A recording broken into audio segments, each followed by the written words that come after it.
And kicking this card off, we got Alonzo Menifield taking on a short notice debutant in Julius Walker. And Julius Walker, he's stepping up and taking a huge opportunity full bore here. He's getting into the UFC by accepting this short notice fight and moving way up in terms of rankings, potentially fighting an opponent who's ranked 15th in the world right away.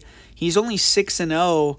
He did just beat Myron Dennis, who, if you know about Myron Dennis, he's one of these guys that a lot of fighters that have made it to the UFC beat him kind of in one of their most recent fights before they got into the UFC.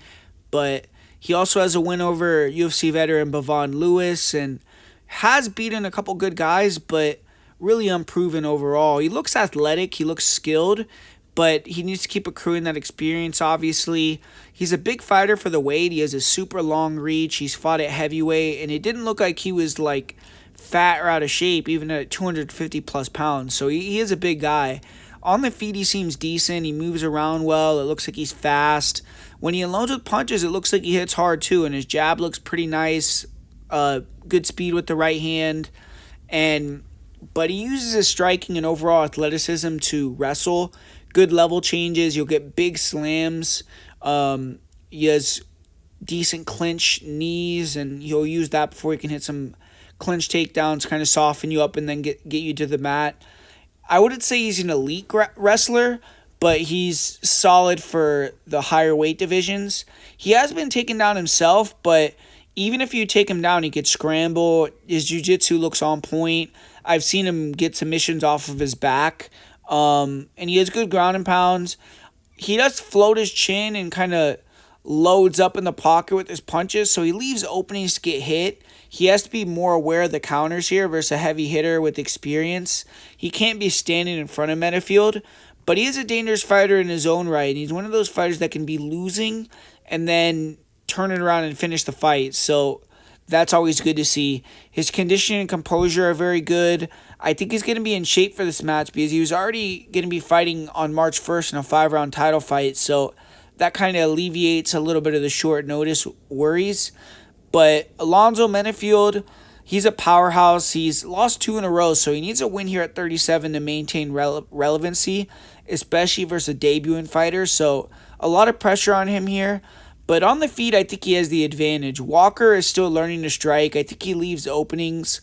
Menifield is an elite stand-up guy, but he's explosive. He has solid counter crosses, counter hooks. I think he's going to be hitting harder, and I think he's the better brawler. The fight definitely could be dull on the feet, though, if neither guy engages. But Menifield has had moments where he's blitzed in and got caught against guys like Olberg, but a lot of the times he hangs back with the high guard and might dart in with one strike and then wait to counter. This fight, I expect Menifield to have that game plan because he can't afford to make a mistake and get caught or get taken down. But I think he could probably use his experience to slow the pace, pick the punches better, land heavier strikes if it's pure stand-up fight. The damage that he's taken in his last 2 fights, though, is something you have to take into account. I don't really think Walker has a lot of knockout power, but Menifield being put out like that his last 2 fights is concerning. And Menifield, it's a hard fighter to take down. He's short, stout, he's powerful. Fighters tend to be a bit hesitant to get close to him too because of the power. But if you can put him on his back or against the cage, you can definitely zap his energy. And he has a good sprawl.